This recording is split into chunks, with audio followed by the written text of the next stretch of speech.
Right.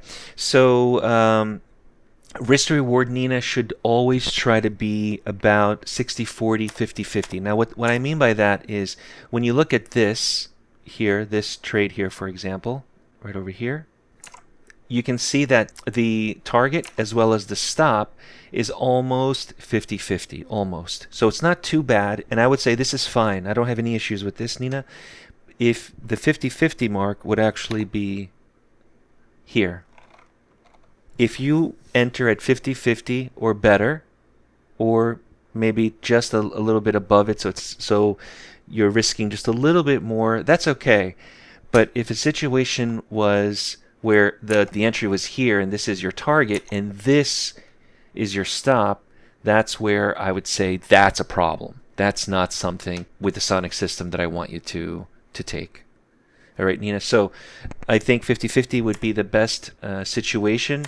If it's a little bit off lopsided, it's still okay, but really try to avoid where the actual target is so small and the stop is so far away that it's going to eat up maybe 2 or 3 of your previous winning trades. That's what we're trying to avoid. In this here, I'm going to show you here, the back end. So in this example, I usually use 1. I'm using 0.9, so 90% of the ATR. Here is what I'm using. The stop loss is 5. I'm using the filter 65. Everything else is pretty much the same. This is for 24 hours.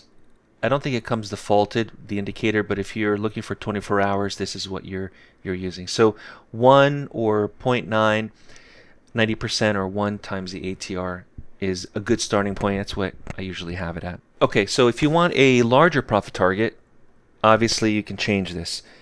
Now, I wouldn't put this to 10, right? Because you'll never get a target.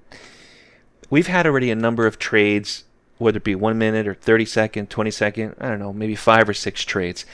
Really evaluate where you are. I know it's really hard. It's really difficult, actually. And I'm speaking from experience where you've traded 5, 6, 10 times and you still want to trade more. But I'll tell you, there are so many times where we've traded in the morning and then in the afternoon we give it back. Really try to limit the number of trades that you take. I know that it's difficult, but it's something that we really have to focus on. If you update this to 1.5 as an example, I think that's okay as well. It's just a little bit larger, the profit target. Remember, the stop will pretty much be the same. The stop won't change that dramatically because it's based off this shaded box. It's just the target that gets a little bit larger. So if I change this to 1.5, this trade made it. This trade did not.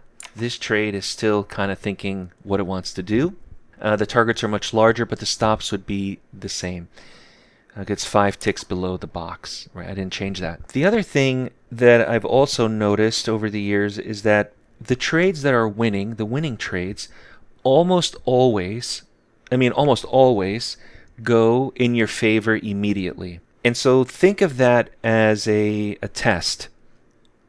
You're in a trade, you just bought the market, and now it starts to go in your favor. It becomes a good thing.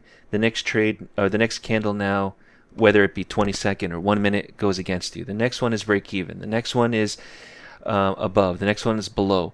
Do you see how long or how many candles are plotting, and it's not continually making higher closes, higher highs, lower highs? It's almost as if the market is telling you that it's trying but unable to continue in that direction. If you see that happening and you're able to catch it, obviously, it's a test to say, this isn't going to work. Let me get out if I can sooner or earlier. And as another example here, this trade here that made the target, as an example, went up, made a higher high, made a higher high, and then you have these 1, 2, 3 candles, but they never traded below where the entry was or where it's showing, and then it continued. So the trades that usually make the target are almost the ones that as soon as you enter go in your favor, and the ones that fail, not all the time but typically, are the ones that take longer or immediately go against you. And I know that's not something that we can always control, but let's say that show you an example. If you're able to get out sooner, So for example, take this here, entry went against you immediately. About break even, still against you. If you're able to get out here as opposed to the full stop, then I would get out.